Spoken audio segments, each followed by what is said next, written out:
What's up, everybody? This is Sancho West with more information on Uncharted 4's multiplayer.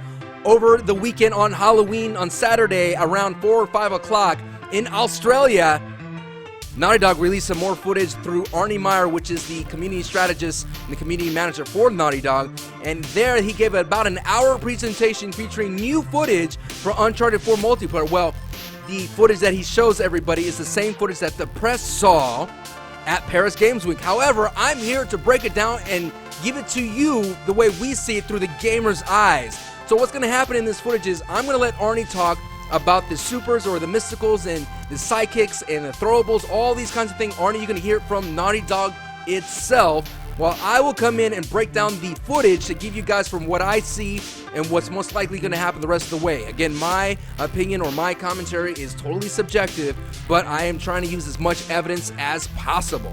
Again, at the very end of the video, after all the video presentations, Arnie goes ahead and talks about microtransactions, why Naughty Dog doesn't have servers, why that they went for 900p, so you get to hear more information from them and why they use mysticals and sidekicks and things like that. So it's going to be very in-depth, and at the last thing is going to be another news roundup, and this is going to be a very special source, someone who actually played The Last of Us multiplayer, someone not from the industry who's going to give their opinion, and I asked them some questions through a Reddit AMA. So enjoy this video, guys. I worked hard on it, and I'll see you guys on the other side. Yeah. Looking back at what the stuff that we've done with Uncharted 2, Uncharted 3, and The Last of Us multiplayer, and we're thinking, well, our philosophy for Uncharted 4 as a whole game was, let's create the Uncharted game that we've always wanted to make, that we've always wanted to play as players. And as the multiplayer team got together, we're thinking, oh, let's do the same thing for multiplayer. Let's really take advantage of the fact that we can do all sorts of crazy stuff with the PS4 and really sort of layer in a lot of gameplay and all these interesting things. So some of it was sort of the features, and so we really wanted to sort of explain what some of the new things that you could do in Uncharted 4 multiplayer, because we were like, oh, we have this great supernatural background to it. And that's actually one of the questions I get all the time, is like, oh, is the next Uncharted going to have any supernatural elements? Well, there will be in Uncharted 4 multiplayer. So we put together a video so you could take a look at all the different things. So the first one is one of the things that we call the mysticals in the game, where if you get into the store and you can log into the store with a touchpad, once you get enough money while playing the game, you can buy these mysticals, and each sort of loadout for the character lets you buy one. And so the first one that I'm going to show is Dorado from Uncharted Drake's Fortune, and let's see the video. Also, if you look here in a second, you'll see, so this is Dorado. She's basically casting the Curse of Dorado, and it weakens players while they're around it, so it helps you. The idea was that when players are in a certain spot and you want to move them from there, you are able to, if they're all congregating and they've got a really great defensive position, you can throw that in there and you're actually going to force them to start moving around across the map. So it's a really great crowd control sort of mystical to have in there. All right, let's break down the Dorado. First, look at the screen right here. This in-game purchase wheel is the most important thing to keep the game balanced.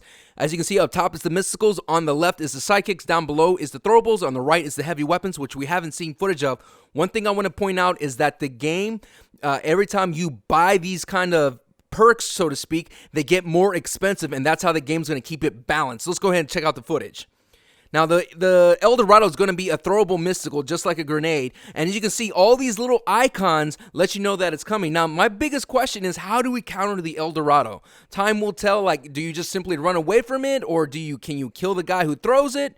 And most importantly, I want to show you is, again, the cost of things goes up. That's how Naughty Dog's going to keep these sidekicks and these mysticals balanced, and even the throwables balanced, because in The Last of Us, I don't know how many people who are watching this channel played it, but in The Last of Us, you can't just simply buy ammo at that same price. It goes up, and that makes things much more interesting as time goes on. All right, the next mystical we're going to let Arnie talk about here is that he's going to talk about the Chintamani Stone, which is very, very awesome. Let's check it out. So another one actually is from Uncharted 2, so I'm going to show the Chintamani Stone. This is a mystical where you can throw in and you cast it on yourself, and it creates this area of effect around you, and it basically revives all of your teammates, and it also revives you. So one of the things we introduced from The Last of Us into multiplayer is, instead of dying immediately when somebody shoots you, you go into a down state, so you have a moment for your players, your teammates, to revive you so that you can go on with the match. And if you have the Chintamani Stone cast upon yourself, your health will regenerate over time, and you'll bring yourself back up from the down state. In the video I'm about to show you, you'll actually be able to see Elena come back from that. Also, that part where she's using the rope, that's one of the really exciting things for the new game, being able to use rope to go around the environments.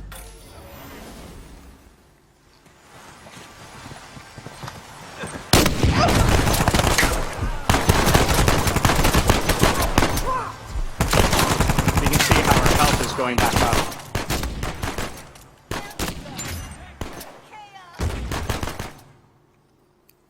And can you use that within the game before you're going into a down state at all, or is it? Yeah, you can use it before a down state. So I think usually when most people trigger it is when they have a bunch of their teammates down. So you can come in and you can instantly revive a bunch of teammates all at once rather than having to go to each single one to revive them. So it helps speed up that process. All right, let's check out the Chintamani Stone first. Nice headshot with that sniper rifle.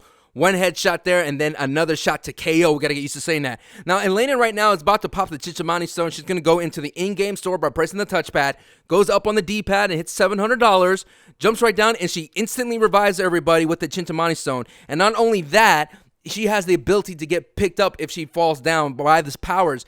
It has a 30 seconds, it looks like on the bottom left, as you see that little purple icon, it says 30 seconds. There's a countdown meter to it. And this radius is just going and it's following her around her. Now, the only questions that I have is that do the players inside the radius constantly get picked up if they go down? As you can see here, Elena goes down herself and she automatically starts getting revived without anybody touching her because it's the power of the Chintamani Stone. So it's interesting to see, like, again, if players in that radius, do they get picked up after they go down, or only the holder of the Chintamani could stand back up?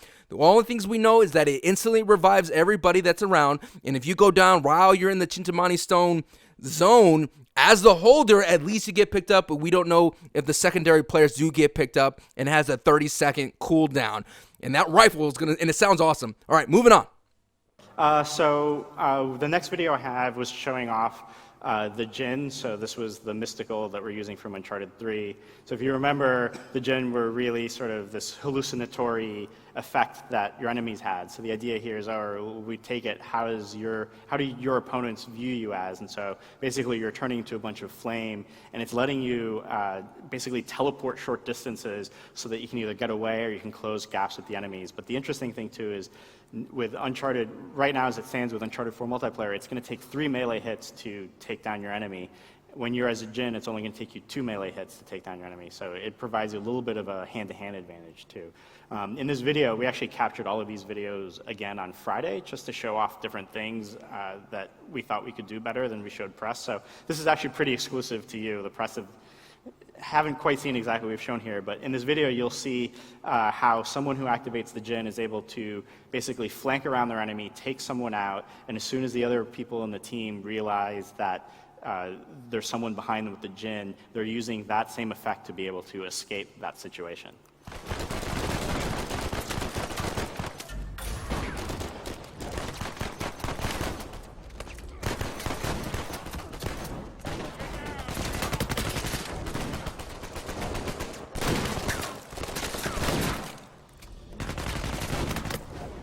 Let's look at that again, the power of the Djinn, aka it looks like Blink.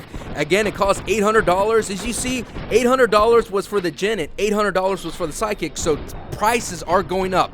But check out Sully on Fire, has that blink action and able to go on, and this is a great flanking tool, as Arnie says, but again, your melee drops down from 3 hits down to 2, and it's going to be something, as you can see, you're still taking damage. You can be killed. So if you're the opposite team, you see someone pop Djinn, you're like, all right, all focus goes on this guy to eliminate them. But as Arnie said, that you can go ahead and get out of it. And same thing like the Chintamani Stone, the Djinn has a 30-second power-up. They did say, however, that there's certain ways to make them more powerful. I'm not sure if those are perks, like Monkey Man or things like that, but there is going to be ways to prolong the amount of it. They have not gone into detail on that. All right, Arnie's about to make an announcement about more mysticals. I'm only showing 3 mysticals here.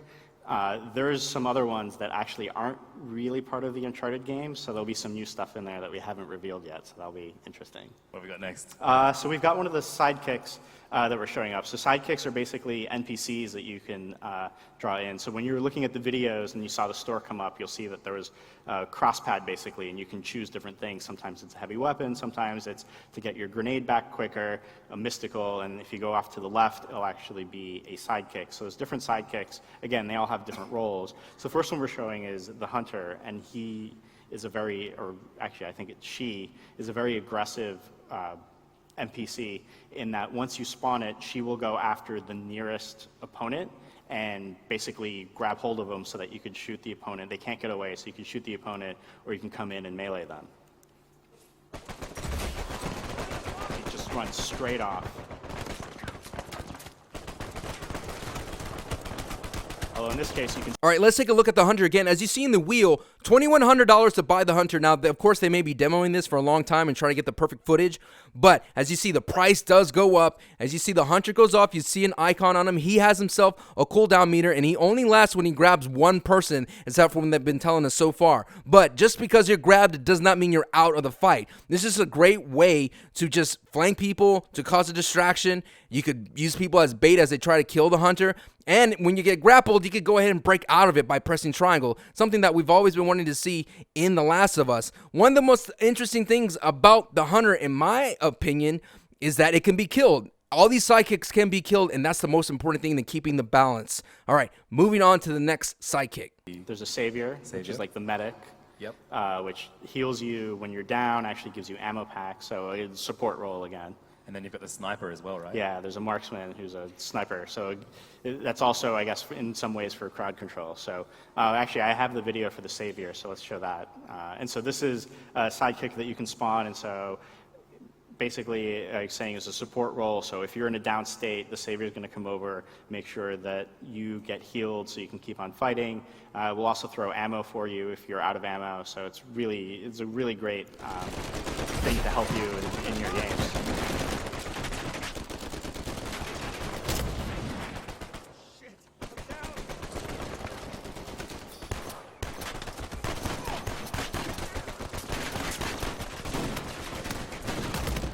Lots of things to break down on this footage. As you see, the ammo now has a circle, so I don't know if the blueberries are gone. The car itself is getting destructed like crazy, and the Saviour just comes out of nowhere, picks you up, and his job is to hang out right next to you. As you see, he's going to pick up Sam right there, and he's going to go right into cover.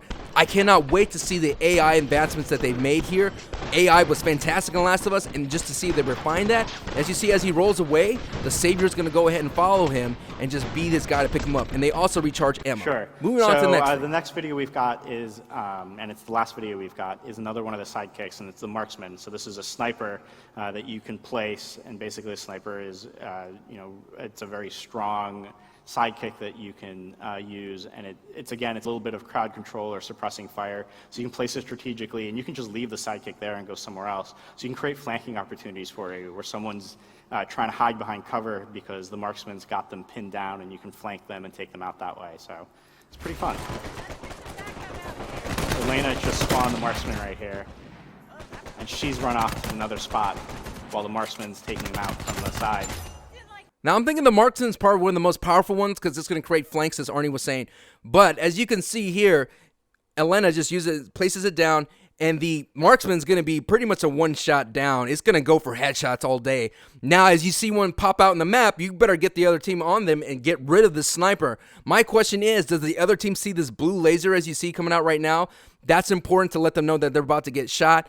Also, the sniper I see it like a turret assist. So a lot of great things, more info about more sidekicks. That I don't have video for called The Brute, and I'm trying to remember if he was in the trailer or not, but basically he's got this massive machine gun, he lays down suppressing fire, and so that's the role. We saw at the end of, in Uncharted 3, right? It's similar to that, yeah. Right. And so he's got a lot of armor, so he's going to take a little bit longer to take out than some of the other ones, but there's a visual cue for that. You can see he's got a lot of armor. Awesome. Well, I think maybe what you saw is that you were able to throw a medi pack. I don't remember what else in the trailer, but there are different types of grenades because there's a smoke grenade in there as well. So we're making sure that it's not just like a frag grenade as well. But yeah, there will be different types of grenades. Should we talk about weapons at all? A little bit. We haven't shown too many weapons, so that's something that we're trying to keep under wraps. But like one of my favorite weapons, I think comes up in the store when we got there. So some of the heavy weapons you can buy through the store, so the grenade launcher's in there. It's the same thing. So again, with each loadout that you pick, one of the loadouts will be with the Djinn. So it's a matter of as you play, you'll accumulate.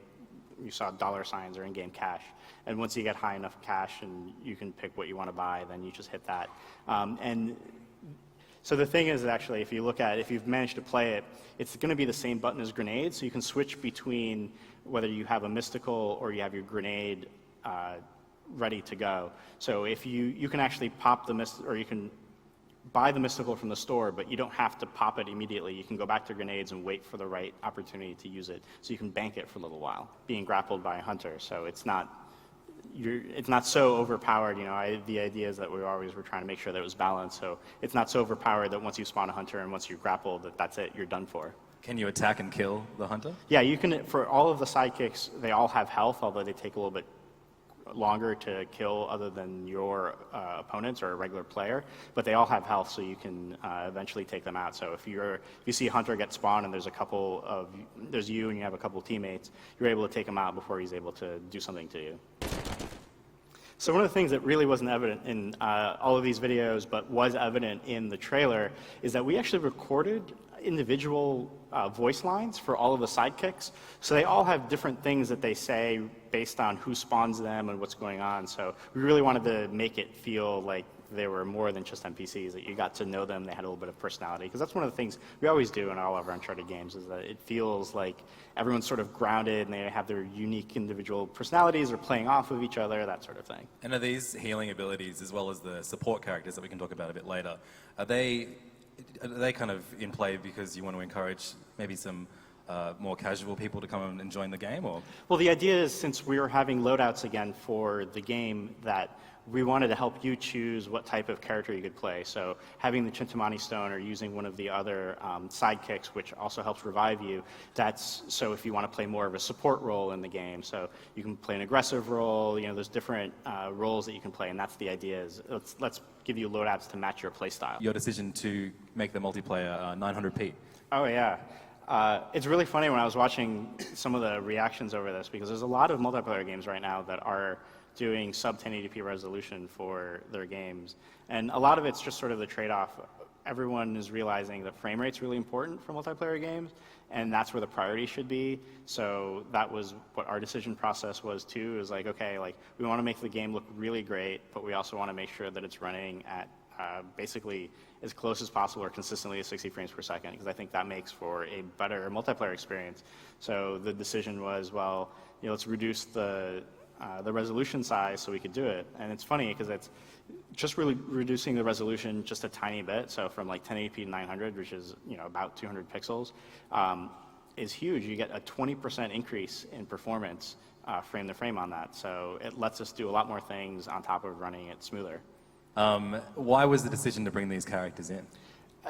It was really just coming from the fact that we wanted to create a lot of different options for gameplay, and we were trying to experiment with the fact that we have such a grounded game, and so we don't have the liberties of letting you like fly around everywhere, or we don't have sci-fi and fantasy elements, or at least we thought we didn't really have sci-fi and fantasy elements that we could bring in. So we're trying to say, okay, well, how can we both mix up the gameplay and add new features for everyone to sort of try out and really provide variety and options for the player. But then as we were thinking about loadouts and how they worked before it was loadouts, it was like, oh, you have a different primary weapon, you have a different secondary weapon. It was like, well, let's make sure that everyone can play to their play style and play to their role. So then that started to really define what types of sidekicks, what types of mysticals we're looking for. You would have a lot of fans. There's still a huge community of people that still play the multiplayer on Uncharted 3 and Uncharted 2.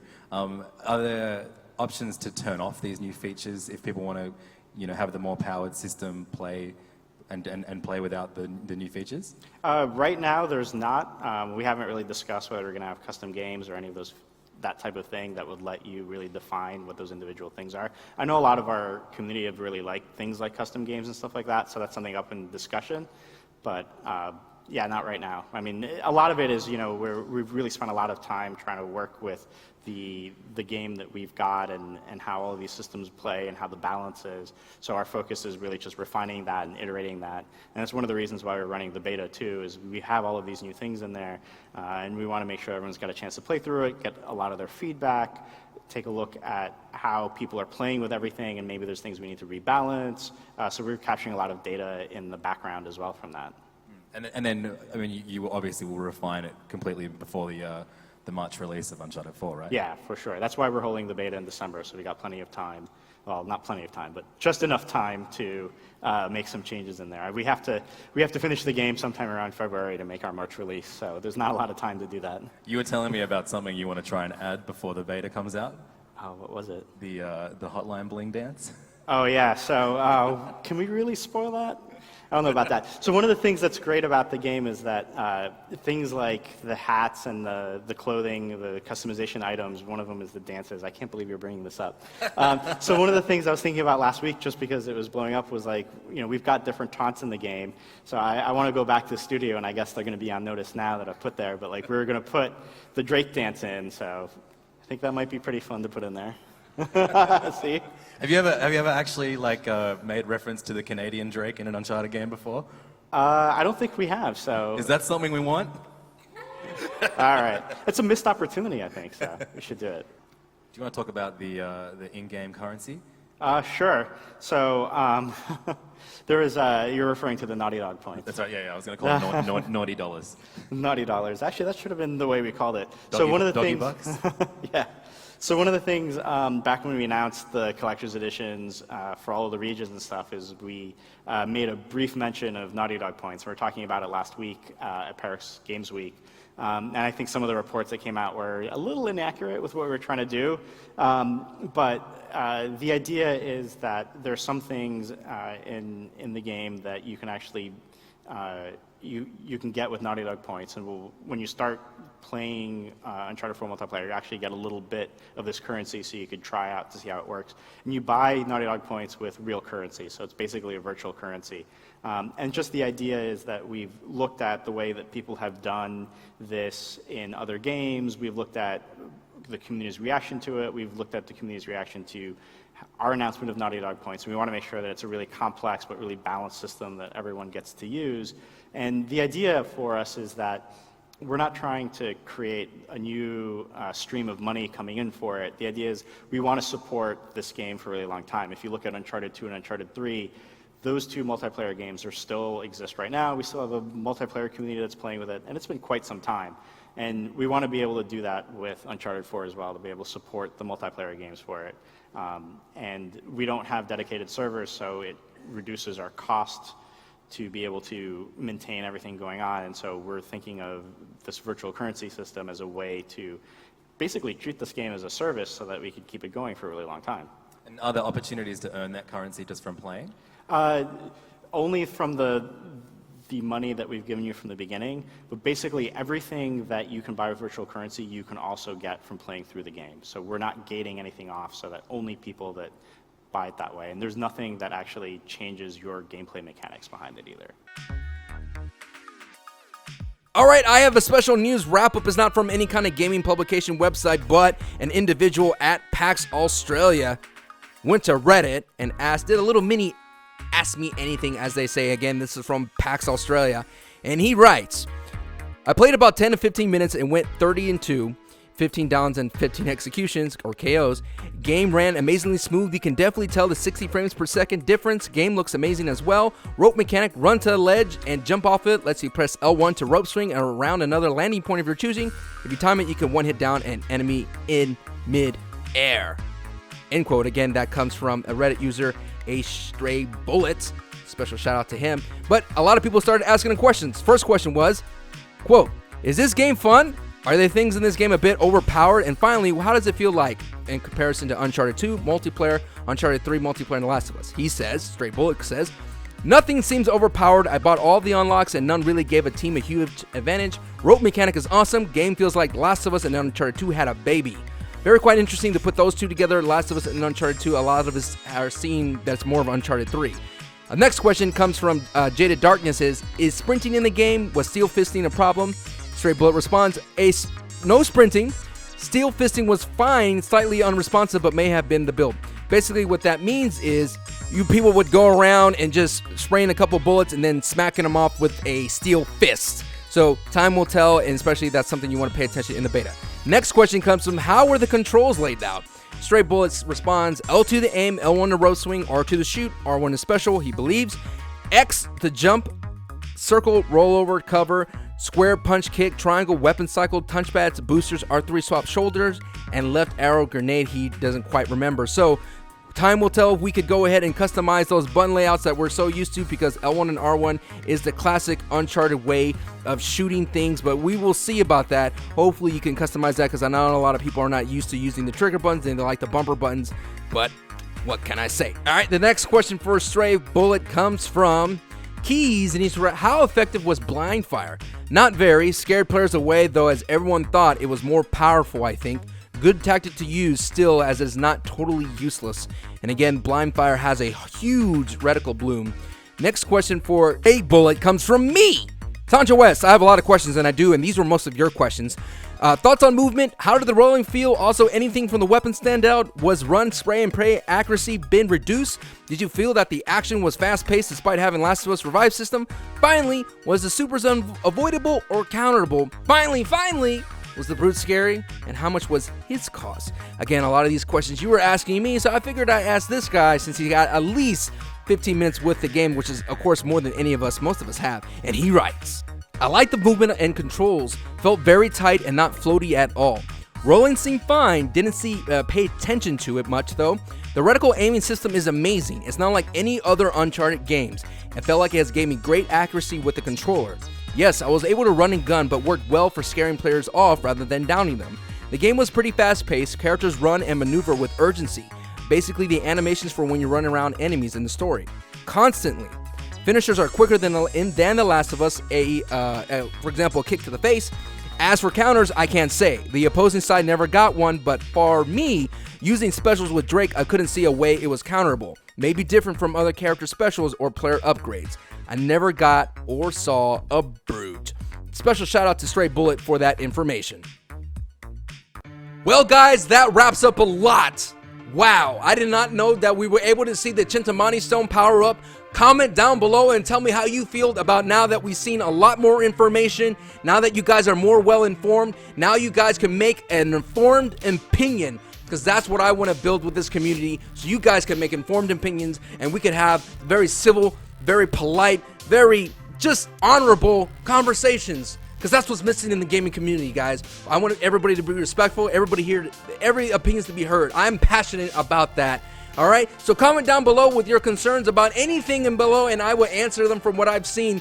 I'm very excited to see that they're really preaching balance, and as well, you know, in terms of my little quick 2 cents about the microtransactions, pun intended, I'm very down for supporting this. And you may say like, yeah, you're a Naughty Dog fanboy, but whatever. If this game gives me countless hours of fun, years of gameplay, I'm gonna give additional money to that so they could keep everything running, so they can provide more DLC. I don't mind cosmetic transactions. I don't mind things like the Naughty Dog points and things like that if they handle it correctly. The only thing I can say is in Naughty Dog, I trust. Alright guys, for more information on Uncharted, if you missed anything, please subscribe to my channel, because you're going to find one of the best, you know, condensed things about everything and anything Uncharted, Naughty Dog related. As well, here is, there we go, there's my finger. Here is more Uncharted stuff breakdowns. But thank you guys so much for tuning in, and I'm excited to read all your comments. I'll see you guys later. And as always, ooh yeah, peace, adios guys, bye. Side.